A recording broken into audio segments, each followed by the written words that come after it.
Hello, friends. So good to be with you today. Today, I kind of want to talk to you just a little bit about stress, fear, anxiety. You know, anybody that's going through somebody just stressed out. I'm just telling you something. It seems like everybody that I talk to is pressured, seems like from every side. I mean, we've gone through the last few years, we went through COVID, and it seemed like about the time we got through all of that, people were getting sick, and so they call it the long COVID. I think it's because they didn't know what to call it. But the sickness, it seems like so much sickness, seemed like everywhere. We've got change that's taking place. And I don't know about you, but in our church, we've seen many times people that would go away and take off for COVID, but once they got out of the habit of going to church, it was very difficult for them to reconnect. It was like their whole structure, the change of it really disrupted everything in their life. And many of them in their church and their job, their relationships, it was very difficult for them to recover from. But we've got all of those things taking place. Of course, the war that's taking place right now over with Israel.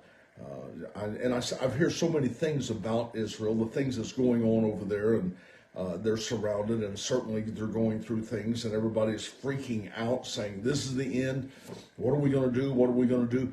I want to just say something about that situation there right quickly. It's going to be okay. I know sometimes you really feel uncertain, you feel stressed out just a bit when things like that begin to take place. But I want to just tell you something. It's going to be okay. This is one of those times where there's going to be wars and rumors of wars, and as horrible as it is, the end isn't yet. We're very close. Things are coming on us very quick, but the end isn't yet. There's going to be wars, rumors of wars, but that's just a source of anxiety. But then there's other things. I mean, good gracious, you've got people that are children that are mutilated for the sake of sexual identity. You've got child trafficking, sex trafficking.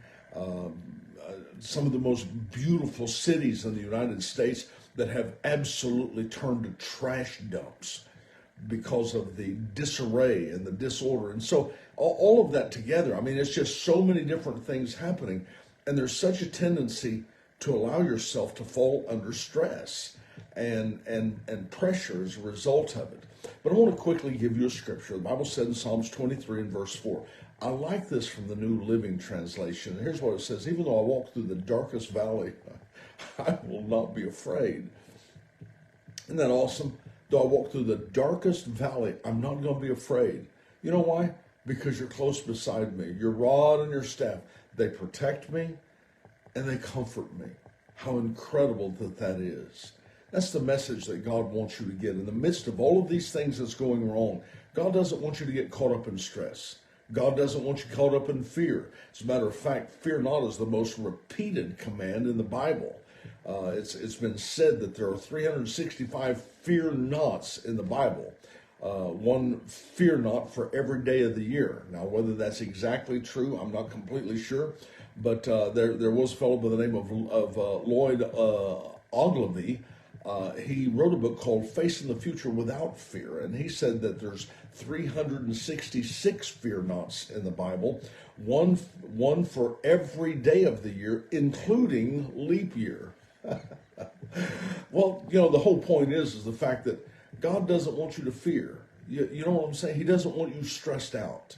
And as you begin to embrace the future and your leadership begins to rise to the level that God's called it to be, you're going to have to know how to deal with stress and anxiety. When things go wrong, you can't go sit on the bench. You can't go hide. Leaders, they face the storm. They don't hide from it. They don't try to wait until it's over and then come back out. They face it. And this is something you're going to have to do. Maybe you've been knocked down because of it. I just want to say this is a time for you to get up and face what's challenging your life. And don't let stress control you. Don't let stress be the thing that drives you to the sideline. I was thinking some time ago, I'd done an article on stress and stress in our lives. There's one point that I want to just bring out in regard to stress, which I thought was very interesting. One of the main stresses that come to us, happens to us, is because of which I was really kind of surprised of, expectation of others. Isn't that interesting? The expectation that we have in others produces in disappointment or enjoyment. I mean, it's like our life rises and falls based on what others do. We have this expectation about others that literally controls our lives, and that's become a tremendous source of effect. We're so worn out by trying to live up to the expectations that's put on us constantly, and then we monitor this one. And did they disappoint me? Well, did that one disappoint me?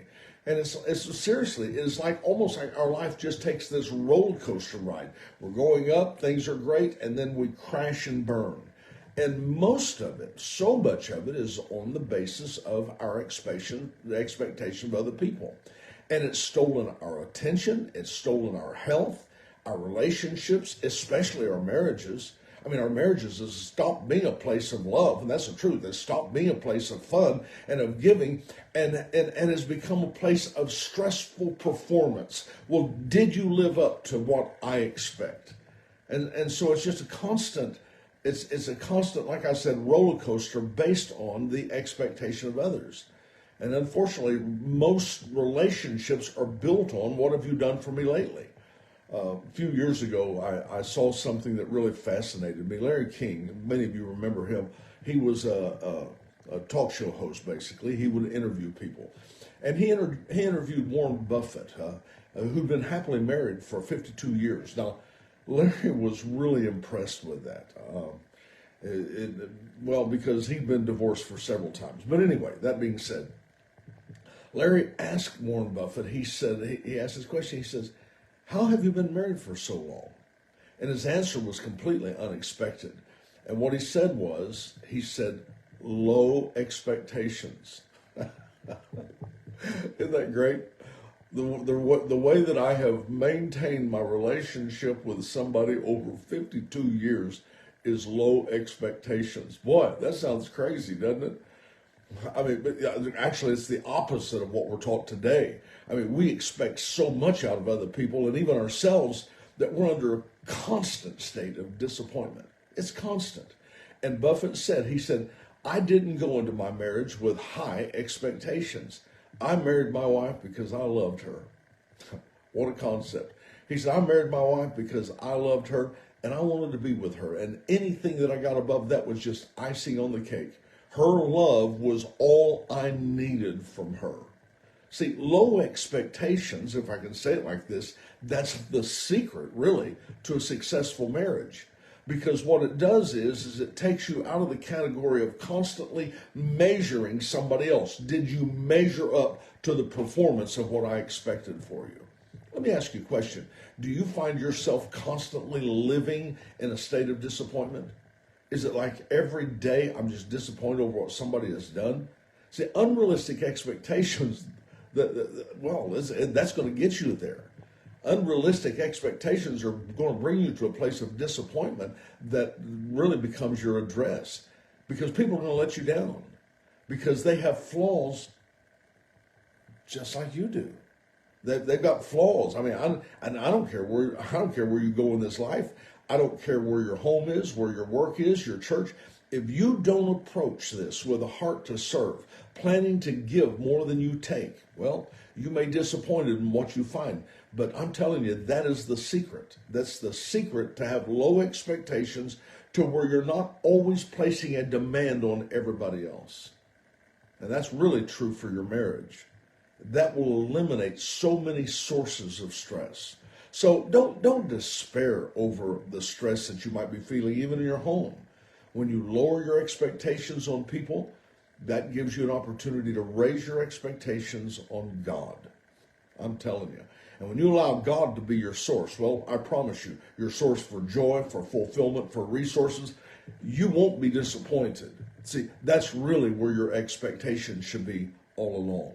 But we find ourselves, we're so stressed by all of these things in our family, things in our job, and it has really produced a tremendous sense of anxiety. But I want to give you a scripture today, and this is something that as we begin this series on leadership, I want to just read you Philippians chapter 4, verse 4 through verse 9. And he really talked about maintaining peace. He said, rejoice in the Lord always. Now, let me ask you a question. Can you say I do this? Rejoice in the Lord always. And again, I say rejoice. Let your gentleness be known to all men. In other words, let it constantly be on display to those that are around you. They need to be seeing your gentleness. In other words, how you respond to things. I'm not responding harshly. So I'm just telling you, so many people get into the place where they get under stress and they just start yelling. And it gets to where everybody wants to avoid them. Well, I don't know why people don't want to be around me. Well, maybe you're not handling stress the way you need to be handling it. So he said there, let your gentleness be known to all men, because the Lord is at hand.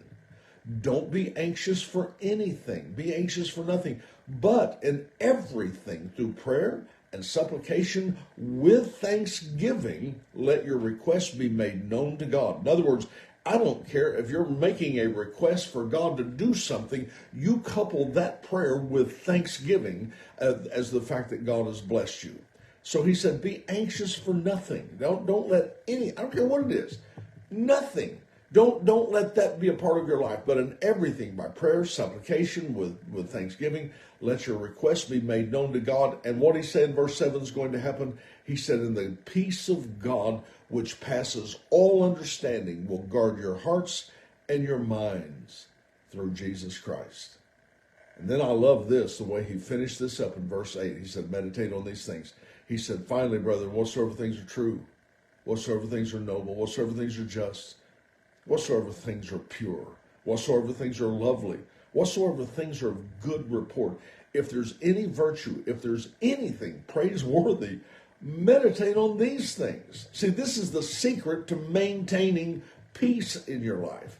If you're going to meditate on all the trash, then that's the thing that's going to continually be before your eyes. And I'll tell you what, it is stressful.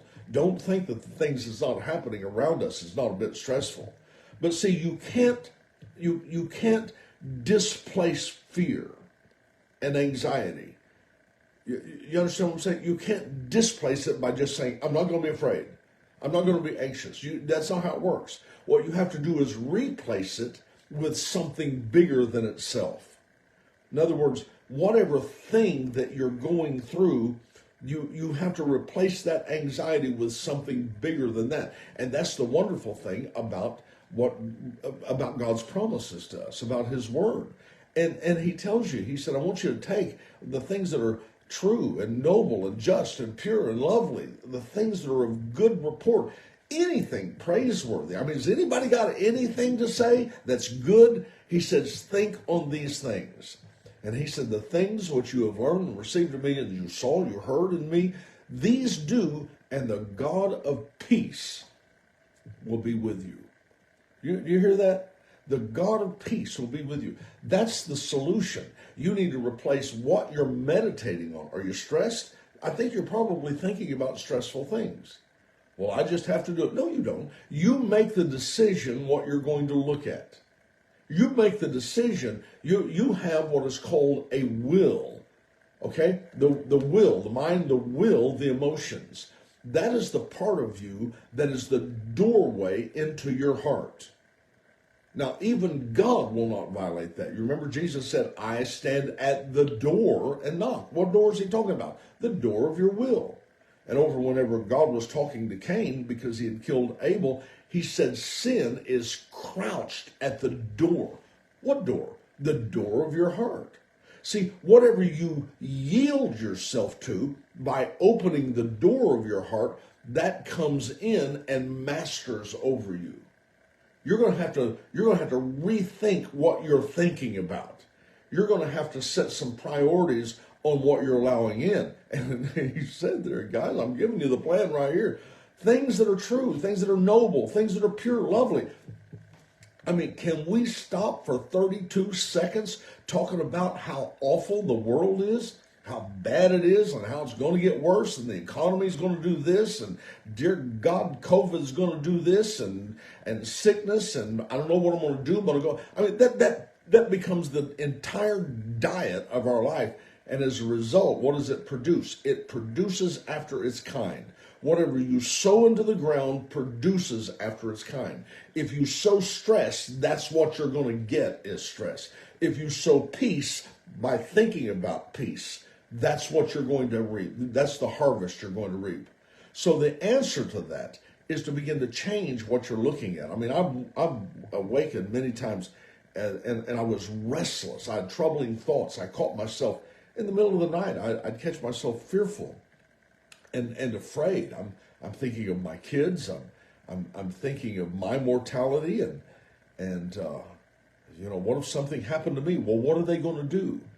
Well, I began to meditate on that, and I'm just telling you that thing will drive you to pacing the floor.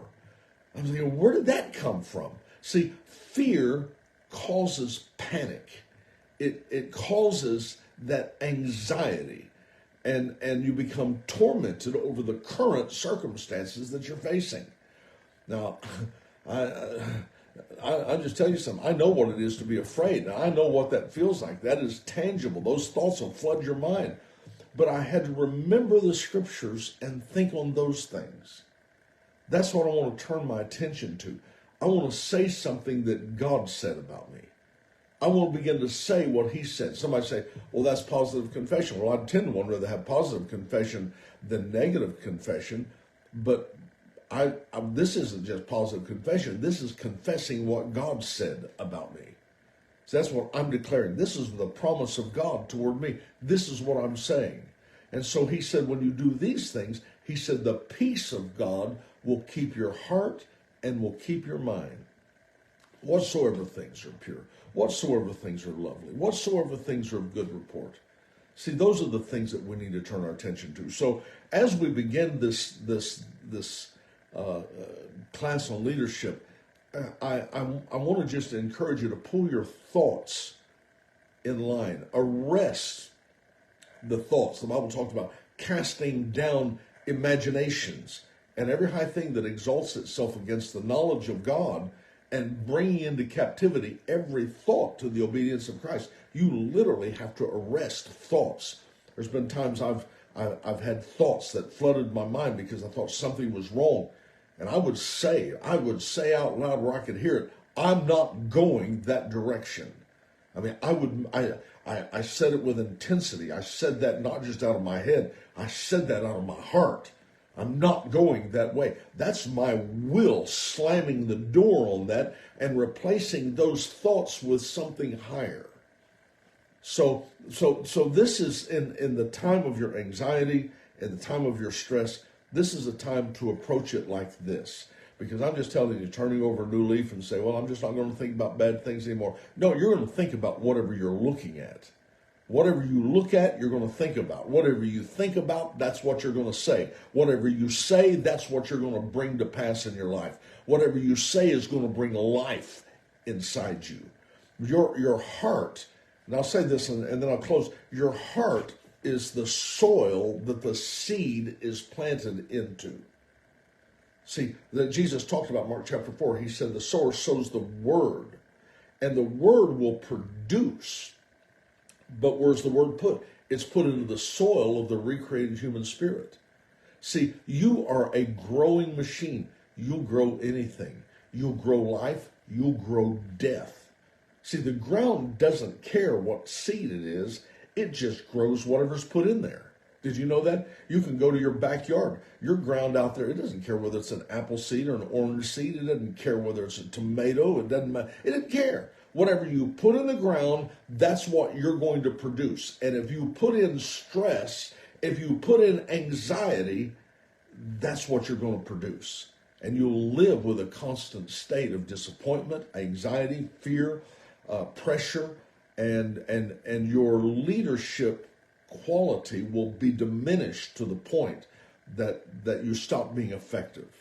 You suddenly are reacting rather than acting. See, if all you're doing is reacting, you're waiting on something terrible to happen. But when you act apart from the fear and the stress, then you're moving with faith. You're moving with strength. You're moving with focus and with purpose. That's what's a very important part. It's a very important part for you. Okay. Well, that's what I've got for you today. I mean, there's good gracious, there's so much more that I could say, but I think this probably is all that I need to have in this particular session. I want to say thank you for joining me. You can go to jerryedmond.com, and I've got a ton of stuff there that's available for you that I think will be a blessing to you. I do appreciate you guys. I appreciate you being a part of this. Those of you that have signed up to be a part of this class, of this mentor program, I've got people that are coming to be mentored. I have some that are just friends that are just joining in. I just appreciate all of you, no matter what your background is or your purpose for being here. But just receive this, and I think it'll be a blessing to you. All right? Well, love you guys, and I'm looking forward to seeing you in the next class. I'll talk to you then. God bless you.